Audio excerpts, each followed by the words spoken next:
Bonjour et bienvenue sur DataGen, le podcast qui permet de comprendre les stratégies data des plus belles startups en France. Je suis Robin Conquet et dans chaque épisode, j'invite un spécialiste de la data pour décrypter les problématiques de sa boîte. Il avait pas mal de profils de gens hyper qualifiés, donc Bac plus 5, Bac plus 7, enfin des gens qui ont fait vraiment de la data science, etc. Et en fait, ils passaient à peu près entre 20, 40%, 60% de leur temps juste à retravailler des fichiers Excel. Aujourd'hui, je reçois Yosser qui est Chief Product Officer chez Wiser. Wiser a lancé une technologie d'intelligence artificielle qui automatise la normalisation et la standardisation des données, qui sont des processus très longs et redondants pour les équipes data. La startup a levé 2 millions d'euros au tout début de l'année 2021 pour accélérer sa croissance et compte déjà parmi ses clients des grandes entreprises telles que Monoprix. Dans cet épisode, Yosser nous parle de son parcours et des chantiers qu'elle a menés pour développer le produit jusqu'ici. On aborde également les challenges principaux que l'on rencontre lorsqu'on lance un produit IA, la scalabilité d'usage et la performance des algorithmes. Je ne vous en dis pas plus, tout est dans l'épisode. Si vous aimez le podcast, n'hésitez pas à vous abonner et à me laisser un avis. Merci et bonne écoute. Alors bonjour Yosser. Bonjour. Merci d'avoir accepté mon invitation. Est-ce que tu peux nous en dire un petit peu plus sur Wiser, s'il te plaît ? Alors, Wiser, c'est une startup qui a commencé son activité il y a un an. Pas au bon moment parce qu'on a commencé avec le confinement. Moi, j'étais pas encore là. Du coup, c'est une startup qui se spécialise dans ce qu'on appelle la normalisation de données. Donc très concrètement, Wiser, elle s'attaque à une problématique qui est le partage de données entre organisations, donc en externe, ou bien entre équipes en interne. Quand on récupère de la donnée d'une autre équipe ou d'une organisation externe, on doit remettre la donnée dans le bon format pour faire le cas d'usage. Et en fait, ça, c'est un process très manuel et très chronophage aujourd'hui qui prend énormément de temps à des équipes data. Et donc, nous, on a pris parti d'automatiser ce process-là et de permettre à des personnes qui travaillent avec la donnée, que ce soit des profils très data ou des profils métiers, mais qui manipulent de la data, de réduire au maximum cette étape-là pour avoir plus de temps pour faire des choses plus intéressantes, comme les cas d'usage, des analytics, du reporting, des use cases très avancés, etc. Et donc aujourd'hui, on a un produit d'intelligence artificielle qu'on met à disposition auprès des métiers, mais aussi auprès des profils data. Et en fait, on a deux technologies principales au sein de ce produit-là. La première, c'est ce qu'on appelle la standardisation. Standardisation, ça permet en fait de traiter toute la donnée textuelle et de réécrire dans le bon format les différentes manières que les gens ont utilisées pour écrire une chose.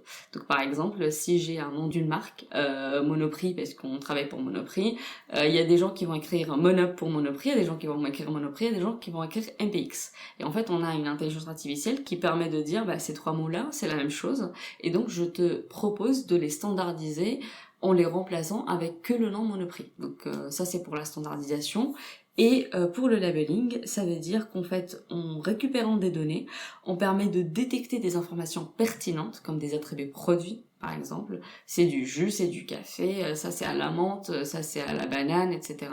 Ça c'est 500 grammes, ça c'est 400 grammes, et de le remettre dans les bonnes colonnes automatiquement sans que la personne ait à le faire sur l'ensemble des données.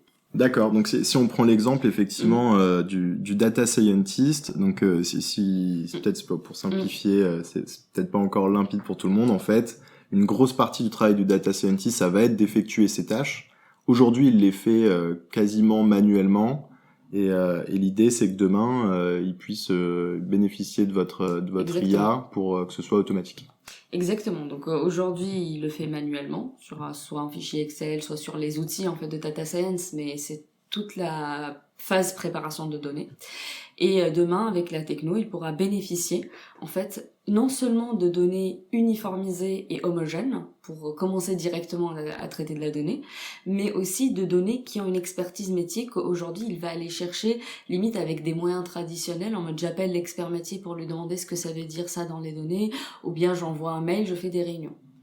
Et en fait, ça permet aussi d'écourter ce temps-là d'échanges un peu traditionnels avec des métiers pour récupérer de l'information, de l'expertise en fait sur les données qu'on traite. Ok, très clair. Est-ce que tu peux nous en dire un petit peu plus sinon sur le contexte autour de Wiser ? Je crois que j'ai vu que vous aviez opéré une levée de fonds récemment. Oui, alors on a levé 2 millions d'euros en janvier. C'était suite à une participation au concours Gagnant Booster, donc on a gagné le concours au final. Heureusement, ça nous a pas mal propulsé, donc ça a été vraiment un tremplin. Et du coup, on est très contents parce qu'on a fait une levée de fonds de 2 millions pour pouvoir un peu accélérer la construction de la plateforme, la construction de notre IA, enfin améliorer en tout cas nos algos, etc. Et en termes de croissance, ça se passe comment? Parce que je suppose que sur ce type de projets qui sont presque un peu recherche et développement, où ça prend du temps de développer ces solutions, est-ce que vous avez déjà beaucoup de clients ou est-ce que finalement vous aviez pas besoin d'avoir tant de clients que ça pour opérer cette levée et pour accélérer? Alors, il y a deux choses. Donc, la levée de fonds, comme on était en phase seed, on va dire. Donc, déjà, les fonds d'investissement ou les business angels, ils sont intéressés par les entreprises en termes de potentiel, pas forcément en termes de nombre de clients, de combien d'argent les entreprises en généraient.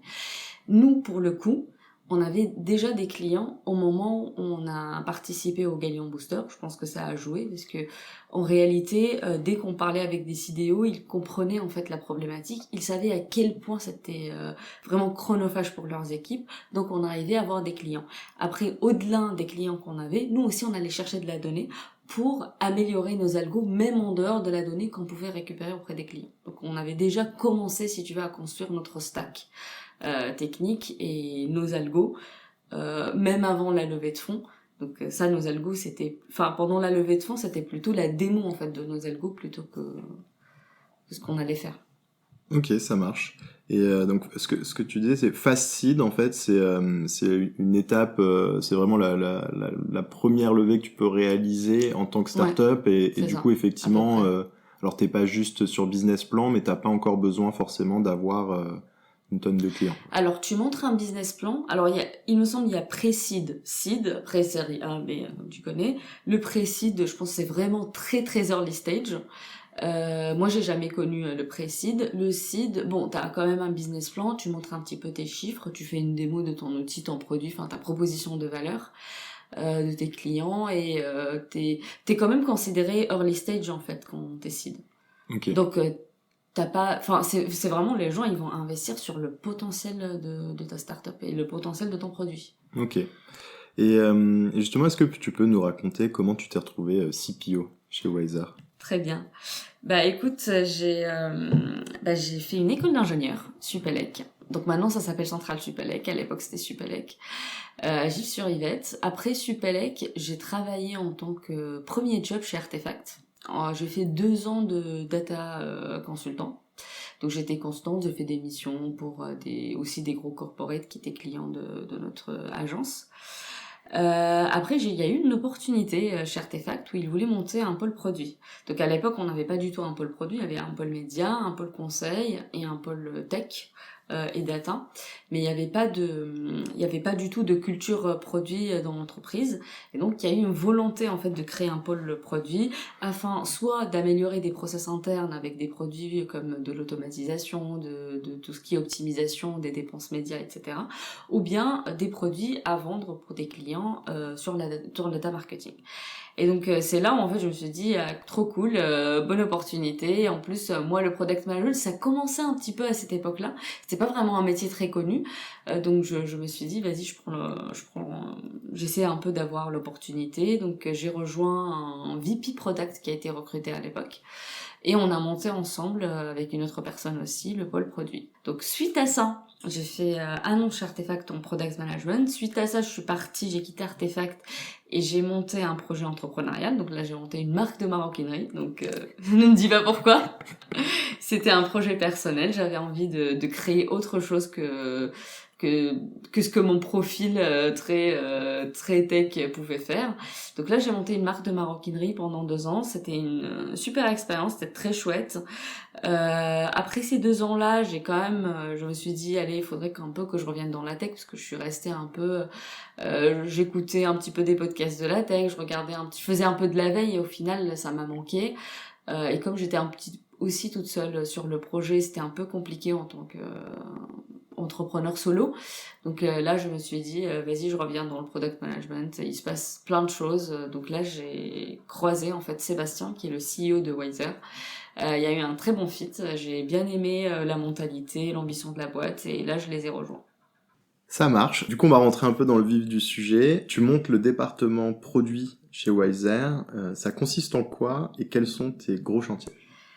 Alors, très bien. Donc, quand moi, je suis arrivée chez Wiser, donc il y avait déjà une équipe tech et R&D qui faisait déjà de l'IA, en tout cas travailler sur le sujet de l'automatisation de la normalisation de données textuelles.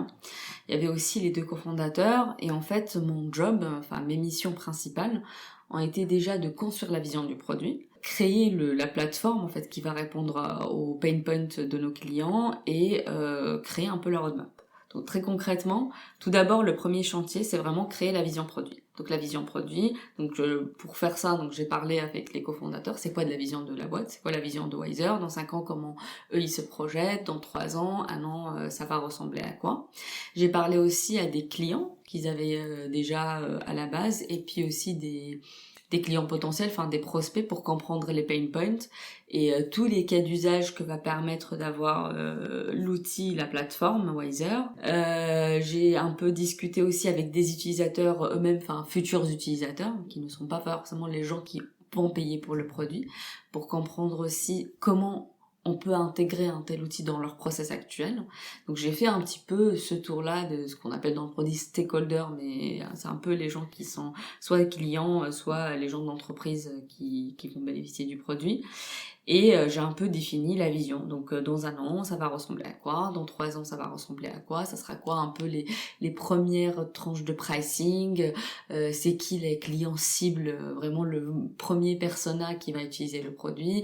Quand on va pitcher, c'est qui le premier persona à qui on va pitcher le produit, etc. Donc ça, c'était le premier chantier. Une fois en fait cette vision-là est calée et que tout le monde est d'accord chez Wiser que c'est bien ça notre vision produit, donc là on est passé à plutôt la construction d'une roadmap.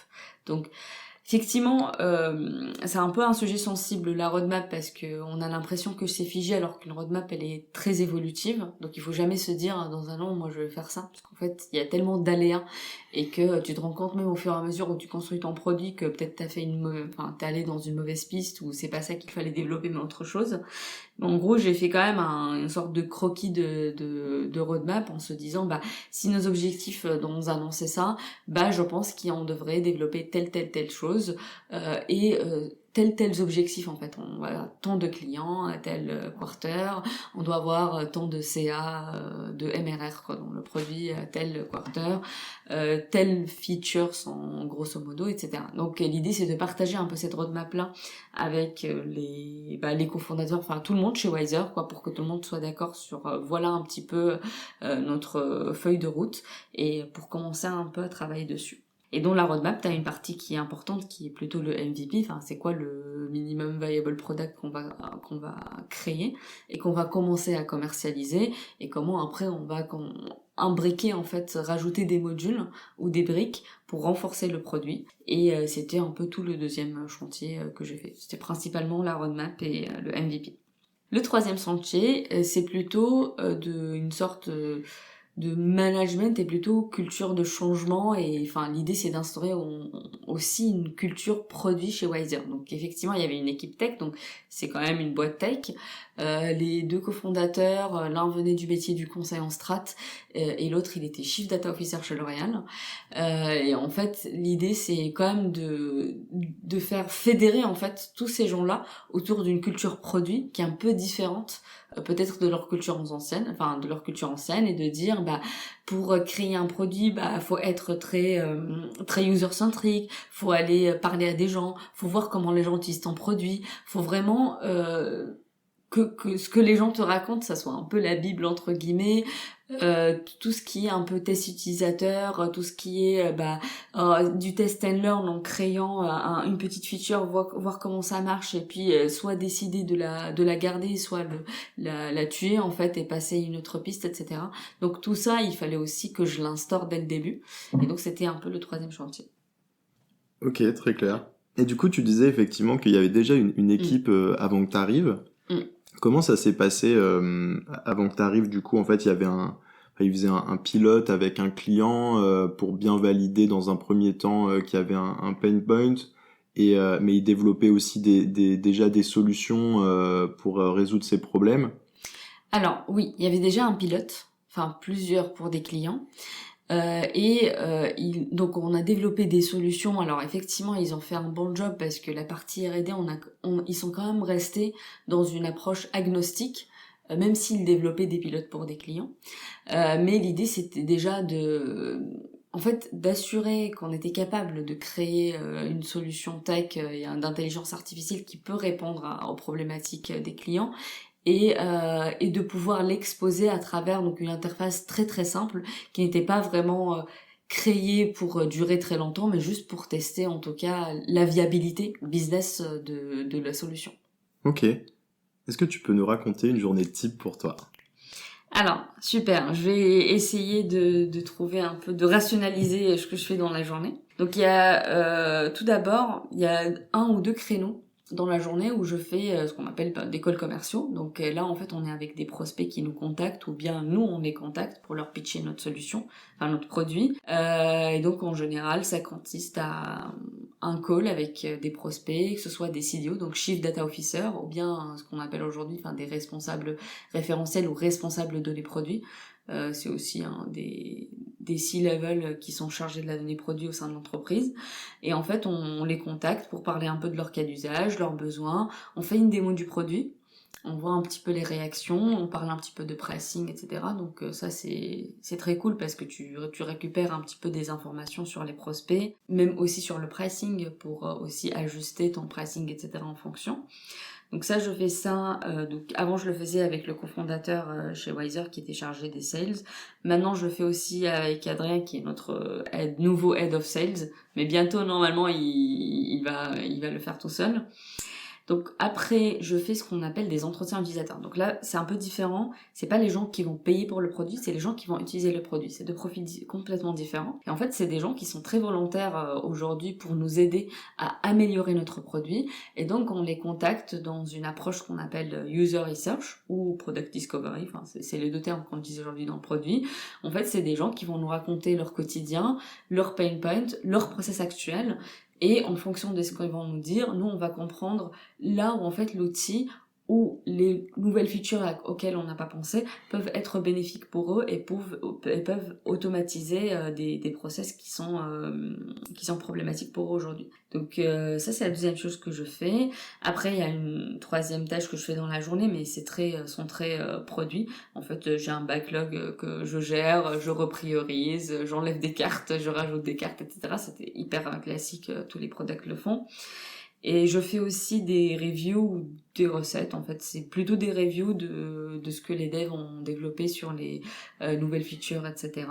Et puis en fin de journée, parce que c'est un peu compliqué, donc je fais un peu de la veille. Donc je regarde un petit peu, soit des articles sur le product management, des trucs, c'est des méthodos quoi, qui m'inspirent, soit des retours d'expérience. En général, c'est assez intéressant les retours d'expérience, surtout que c'est un métier qui n'est pas non plus très démocratisé aujourd'hui en France.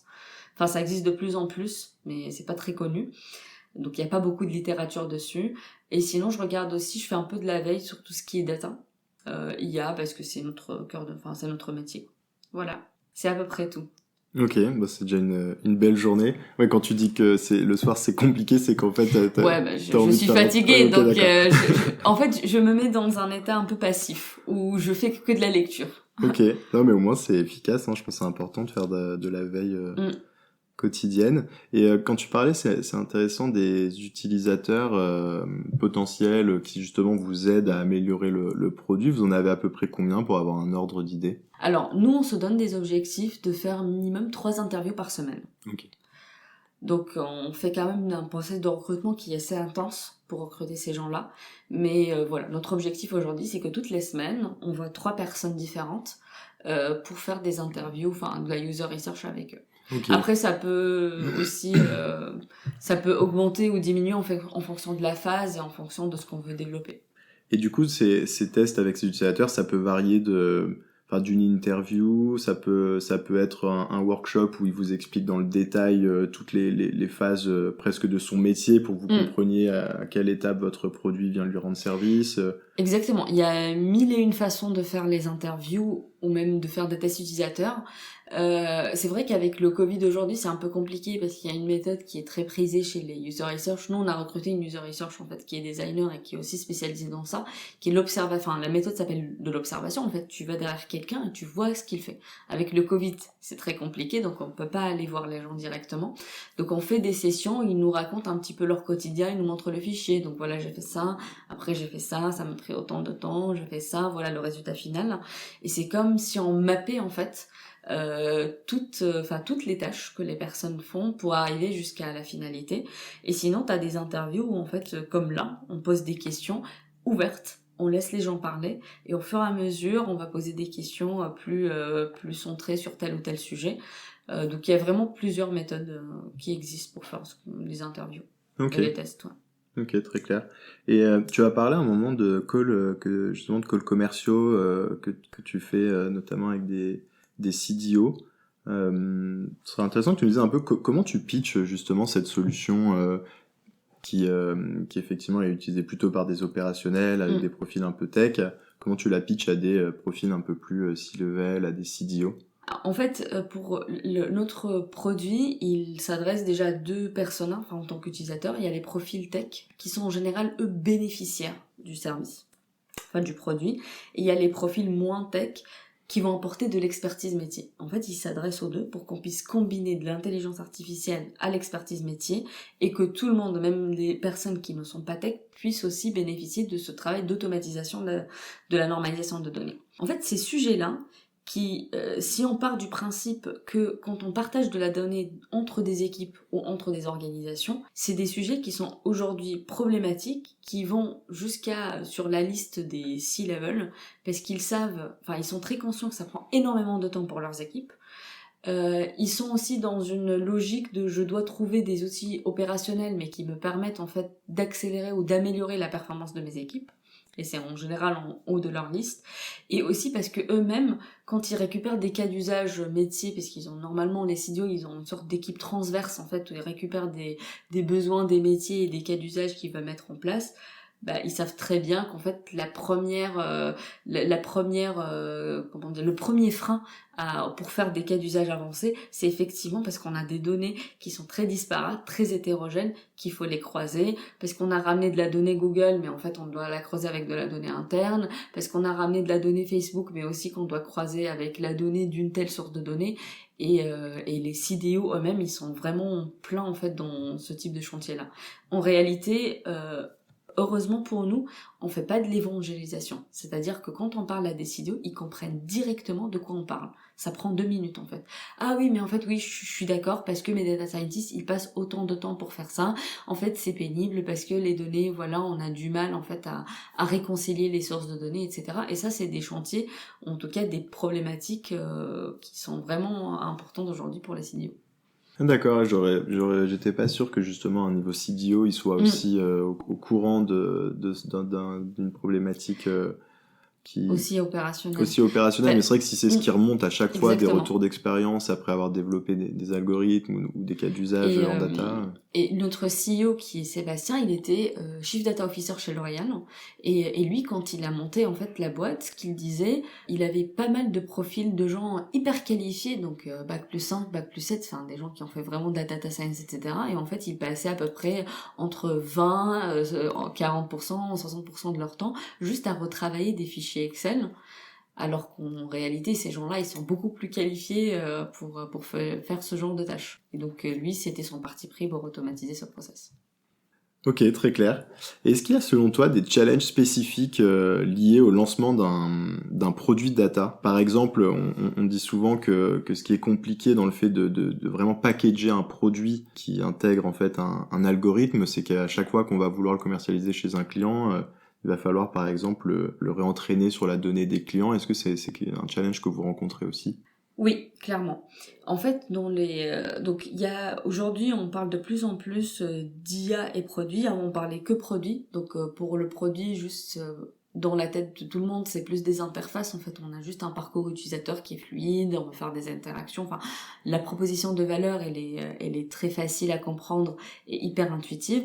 Maintenant, quand on rajoute une couche IA et quand on fait un produit où la proposition de valeur, principalement, c'est de l'intelligence artificielle, il y a plusieurs challenges qui se rajoutent à je dois faire un parcours client très fluide et qui aboutit. Et donc là, les challenges un peu, c'est plutôt la scalabilité, effectivement, comme tu disais, la scalabilité d'usage. Ça veut dire que quand on crée une intelligence artificielle, il faut qu'elle réponde à différents cas d'usage. De la même manière, pour traiter, par exemple, je prends l'exemple du produit, mais ça peut être n'importe quoi, pour des jus, comme pour du café, comme pour des chaussures, comme pour de la mode, comme pour des transactions bancaires, etc. Et donc il faut en fait qu'on crée ce qu'on appelle, dans l'IA, des algorithmes agnostiques qui permettent en fait de traiter plusieurs cas d'usage sans faire du développement spécifique. Et c'est vraiment quand même une grande barrière quand on veut créer un produit IA. Donc ça, la scalabilité d'usage. Après, tu as aussi les performances de l'algorithme. C'est-à-dire à partir du moment où tu exposes tes algos et tu as une intelligence artificielle à travers une plateforme, tout ce qui est temps de réponse des algos et performance des algorithmes, donc la précision, etc., ça devient primordial. Donc, quand tu as un utilisateur, déjà, il ne doit pas attendre 1 heure pour que ton algo lui propose des choses. Si on est, par exemple, sur la prédiction. Donc, il faut que ça soit du temps réel, en fait. Tout dépend des cas d'usage, mais effectivement, si on a de la donnée qui se remet à jour tous les jours, l'algo aussi doit tourner tous les jours. Si c'est toutes les heures, les algos doivent tourner toutes les heures. Donc c'est un peu les challenges aujourd'hui qui ont plus de la création de juste le produit sur l'IA.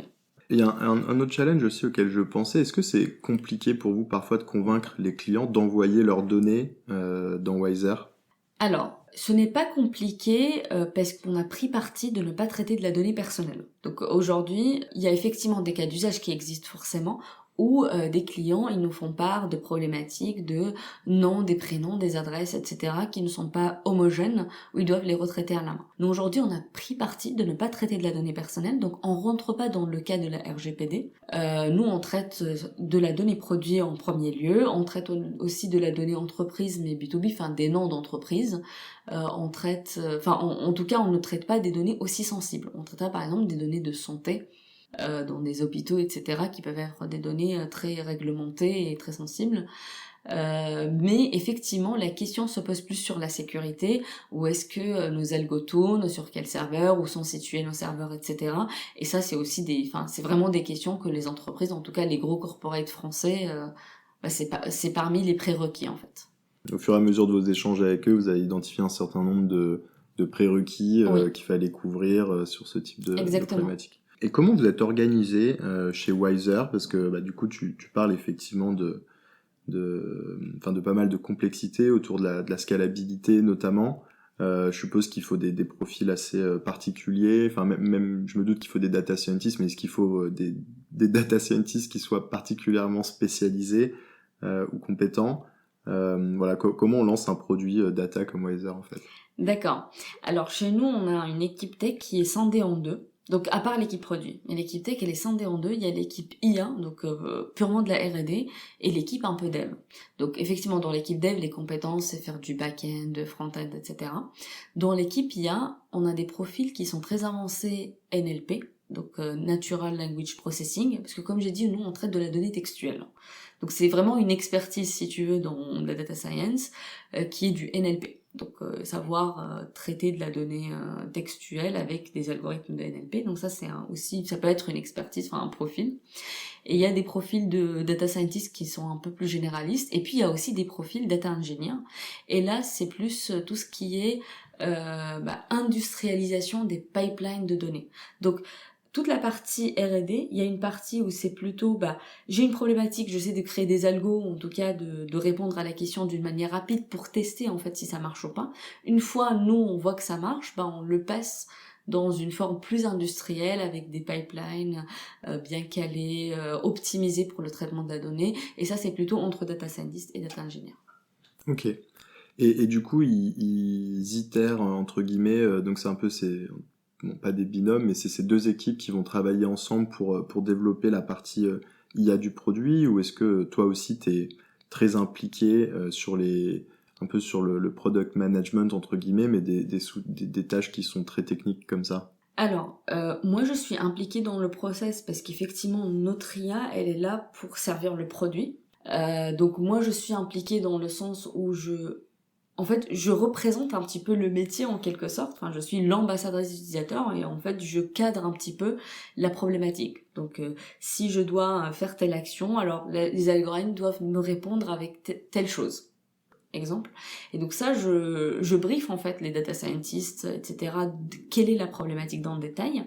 Et après, je suis la testeuse des résultats. Et après, j'organise avec eux des sortes de sprints IA qui sont un peu différents de sprint dev. C'est un peu différent. Où c'est des sprints pendant lesquels en fait, c'est des pistes de réflexion. Si on prend tel algorithme, est-ce qu'on va avoir une meilleure précision? Si on fait telle action, est-ce qu'on va avoir de meilleures performances, etc. Et je suis au jour au jour. Après, est-ce que moi, je suis impliquée dans la technicité des algos? Ça dépend des sujets. Parfois, j'essaie un peu d'aller plus loin que ce que mon job me permet de faire. Mais des fois, vu qu'il n'y a pas assez de temps, etc., donc je suis pas impliquée dans la partie très technique. Non, mais effectivement, ça peut être déjà juste au niveau de est-ce qu'on est capable de récupérer la donnée par rapport aux besoins des data scientists, ou comme tu dis, peut-être le format en sortie, est-ce qu'il répond bien aux besoins Exactement. des utilisateurs, ou la fréquence, un peu ce dont tu parlais tout à l'heure. Et vous utilisez quoi comme techno chez Wiser? Alors, on utilise des choses très classiques comme tout le monde, du Python et de l'Elasticsearch des fois, etc. Ce qui peut être intéressant, c'est qu'aujourd'hui, on creuse de plus en plus ce qu'on appelle le no-code. Donc, c'est des outils en fait comme Babel qui permettent de créer des interfaces rapidement, même pour des gens qui ne savent pas faire du code. Et ça, c'est super intéressant pour les personnes, les experts data qui, eux, développent des algorithmes, mais où c'est hyper compliqué à expliquer à des personnes, à des métiers. En fait, ils peuvent développer très rapidement des interfaces qui leur permettent d'exposer rapidement le résultat de leurs algorithmes, comme si j'étais un utilisateur, je donne un input, il me donne telle prédiction, je fais telle action, et il me renvoie tel résultat. Et nous, on est en plein dedans aujourd'hui. Je sais qu'en France, ça commence de plus en plus à se démocratiser, le no-code, donc c'est assez intéressant. Donc c'est Babel par exemple que vous utilisez chez vous? Exactement, Ok, Babel. d'accord. Ah, je regarderai, je connaissais pas. Et on utilise aussi, alors on a vraiment commencé à l'utiliser pour nos outils en interne. On fait pas mal de tout ce qui est en fait testing des nouveaux algos, etc. On utilise Babel d'une manière assez fluide et c'est très simple et c'est assez impressionnant comme outil pour aller très vite sur le développement. Ok, par exemple, tu peux nous donner un exemple de test, comment vous l'utilisez? Par exemple, au début, sur la R&D, on crée des algos dans le process, et après on fait par exemple une action sur l'algo pour voir si ça améliore la précision. Pour tester en fait la précision, il faut une validation humaine. Et donc derrière, on a créé une interface. En fait, nous, tout le monde chez Wiser, il peut faire ça. Où en fait, on arrive sur l'interface, on a des prédictions. Et en fait, on valide ou pas, et s'il se trompe, on corrige. Mais d'une manière très très simple, et ça permet en fait de tester très rapidement les performances de l'algo sur un vrai cas d'usage, alors qu'avant, il fallait en fait que le data scientist télécharge un fichier Excel, que le fichier Excel aille dans les mains de tout le monde, et en fait, c'est un peu compliqué, même si c'est des spreadsheets, de travailler ensemble. Donc là, avec l'interface, c'est beaucoup plus fluide, ça a été hyper rapide en fait de créer l'interface, et ça permet à tout le monde de tester comme si c'était un produit en réalité. Ok, donc en fait, t'as une liste, entre guillemets, tu peux te générer une liste de résultats d'algo, de suggestions de résultats d'algo, et à chaque fois valider si c'est voilà. si c'est une bonne Nous, réponse. c'était le cas d'usage pour lequel on a utilisé Babel. Ok, très intéressant. Du coup, on arrive sur les dernières questions. Est-ce que tu as une recommandation de contenu à conseiller à nos auditeurs?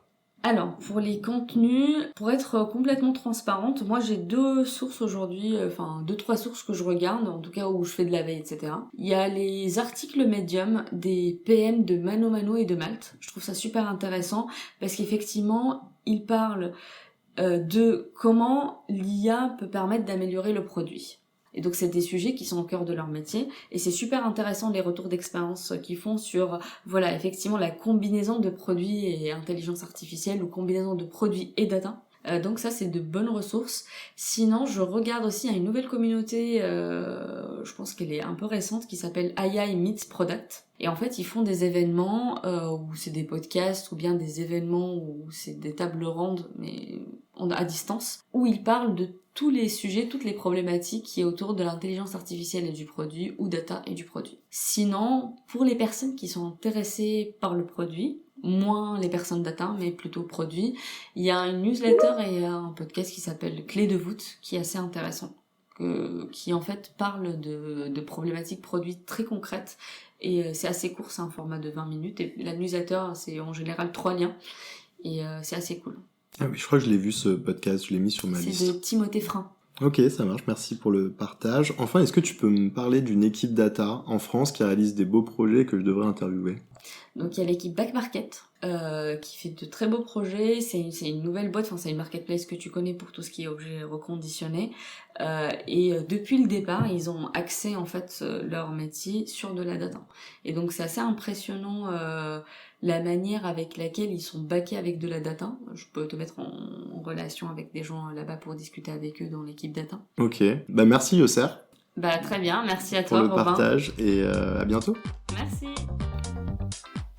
Merci d'avoir écouté cet épisode. S'il vous a plu, n'hésitez pas à me laisser un avis sur Apple Podcast ou iTunes. À bientôt!